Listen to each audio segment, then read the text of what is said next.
नमस्कार आकाशवाणी कटक आंचलिक संवाद पढ़ुचंती सत्यव्रत बेहुरा। मुख्य संवाद भरतपुर थाना घटना हस्तक्षेप करने को मना कले हाइकोर्ट। थानागुड़िक सीसीटीवी और अन्य सुविधा नहीं पदक्षेप नेबा निर्देश। भुवनेश्वर जन अभियोगर शुणाणी कले मुख्यमंत्री। विकसित भारत गठन पर स्वास्थ्य सेवा क्षेत्र में अभिनवता महामारी प्रस्तुति और प्रजुक्तिर विकास पर पदक्षेप ग्रहण करा जायछि, कहिले केंद्र स्वास्थ्य मंत्री जेपी नड्डा। एएसआई पक्षर कोणार्क सूर्य मंदिर में जीपीआर सर्वेक्षण कार्य आरंभ एवं घूर्णिबलय प्रभाव में राज्यर 16टी जिले में वर्षा हेबा नै सतर्क सूचना जारी। भरतपुर थाना घटना एक जनस्वार्थ मामलार शुणाणी करी हाइकोर्ट एही मामलार हस्तक्षेप करने को मना करिसंती।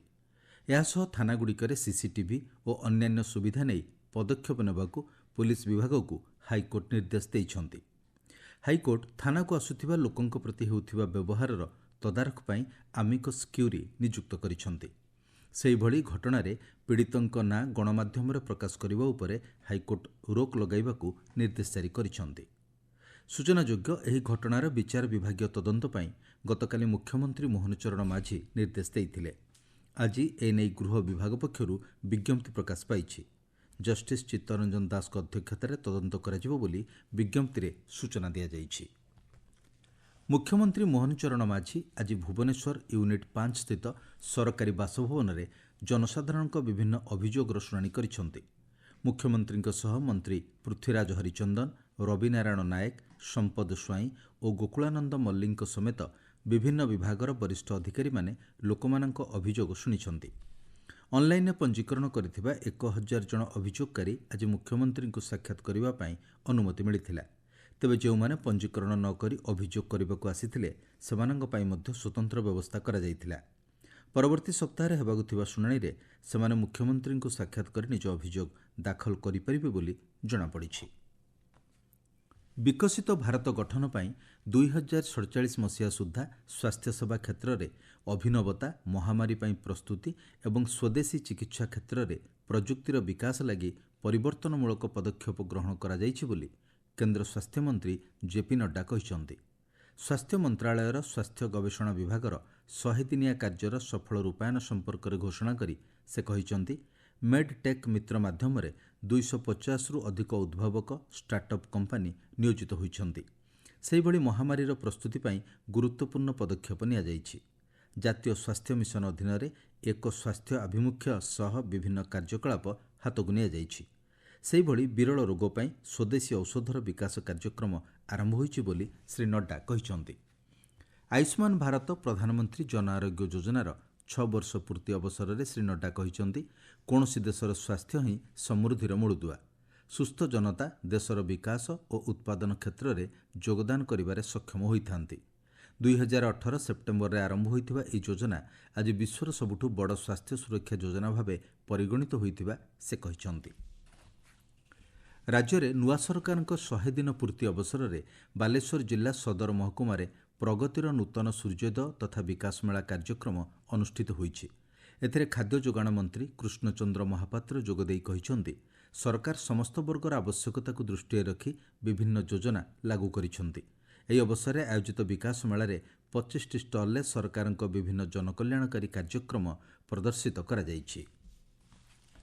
विद्यालय और गणशिक्षा मंत्री नित्यानंद गंड आज नवरंगपुर जिला राईघर ब्लॉक स्थित गोना गाँवर सरकारी उच्च माध्यमिक विद्यालय में आयोजित शिशु महोत्सव सुरभि कार्यक्रम में जोग देइछंती।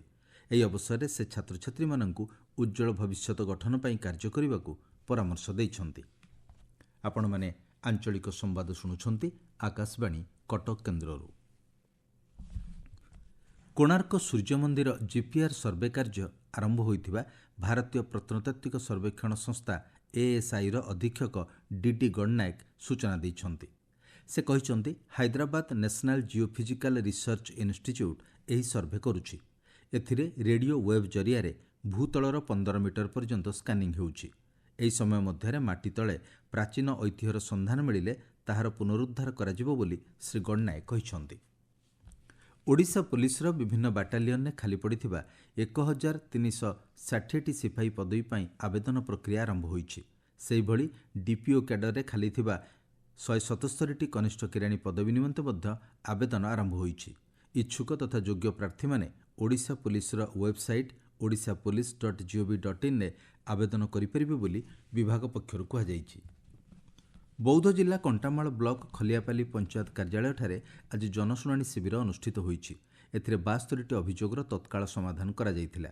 ଶିବିରରେ ସମୁଦାୟ 129ଟି ଆପତ୍ତି ଅଭିଯୋଗ ଆସିଥିବା ବେଳେ ସେଥିମଧ୍ୟରୁ 117ଟି ବ୍ୟକ୍ତିଗତ ଓ 12ଟି ସାମୂହିକ ମାମଲା ରହିଥିଲା। ସେହିଭଳି ସୁବର୍ଣ୍ଣପୁର ଜିଲ୍ଲା ବୀର ମହାରାଜପୁରରେ ଜନ ଅଭିଯୋଗ ଶୁଣାଣି ଶିବିର ଅନୁଷ୍ଠିତ ହୋଇଛି। ଏଥିରେ 35ଟି ମାମଲା ପଞ୍ଜୀକୃତ ହୋଇଥିଲା। ଅଭିଯୋଗଗୁଡ଼ିକର ନିର୍ଦ୍ଧାରିତ ସମୟ ମଧ୍ୟରେ ସମାଧାନ କରିବା ପାଇଁ ଜିଲ୍ଲାପାଳ ଓ ଆରକ୍ଷୀ ଅଧୀକ୍ଷକ ବିଭାଗୀୟ ଅଧିକାରୀମାନଙ୍କୁ ନିର୍ଦ୍ଦେଶ ଦେଇଥିଲେ। ଗଞ୍ଜାମ ଜିଲ୍ଲାରେ ଆଜି ଅନୁଷ୍ଠିତ ଜନ ଅଭିଯୋଗ ଶୁଣାଣିରେ 61ଟି ଅଭିଯୋଗପତ୍ର ଗ୍ରହଣ କରାଯାଇଥିଲା।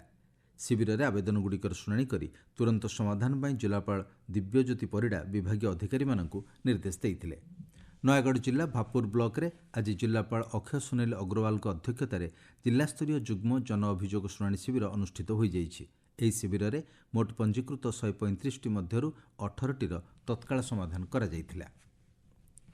ବଲାଙ୍ଗୀର ଜିଲ୍ଲା ଖପ୍ରାଖୋଲ ବ୍ଲକରେ ଜିଲ୍ଲା ପ୍ରଶାସନ ପକ୍ଷରୁ ଦାଦନ ଶ୍ରମିକଙ୍କ ଉଦ୍ଧାର ପାଇଁ ଏକ ସଚେତନତା କାର୍ଯ୍ୟକ୍ରମ ଅନୁଷ୍ଠିତ ହୋଇଯାଇଛି।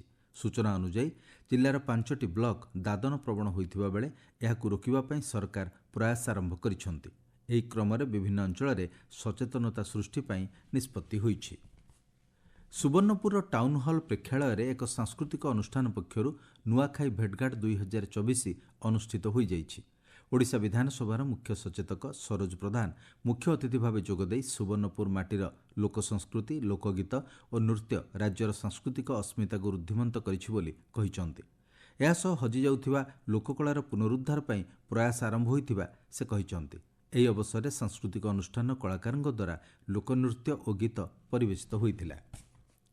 ପୁରୀ ଶ୍ରୀମନ୍ଦିରରେ ଆସନ୍ତାକାଲିଠାରୁ ବିମଳା ମାଙ୍କ ଷୋଳପୂଜା ଆରମ୍ଭ ହେବ।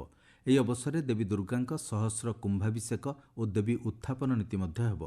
ଏଥିନିମନ୍ତେ ଶ୍ରୀନଅରରେ ଗଜପତି ମହାରାଜା ଦିବ୍ୟସିଂହ ଦେବ ସ୍ତୋତ୍ରୀୟ ବ୍ରାହ୍ମଣମାନଙ୍କୁ ବରଣ କରି ଦୁର୍ଗାପୂଜାର ଶୁଭାରମ୍ଭ କରିବେ।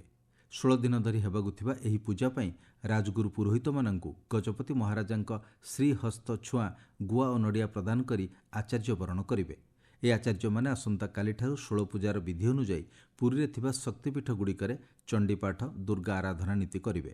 ଏହି କ୍ରମରେ ଆସନ୍ତା ମାସ 9 ତାରିଖ ବୁଧବାର ଦିନ ମା ବିମଳାଙ୍କ ପୀଠରେ ମହାସପ୍ତମୀ, 10 ତାରିଖ ଦିନ ମହାଅଷ୍ଟମୀ ଏବଂ 11 ତାରିଖ ଶୁକ୍ରବାର ଦିନ ମହାନବମୀ ପୂଜା ଅନୁଷ୍ଠିତ ହେବ।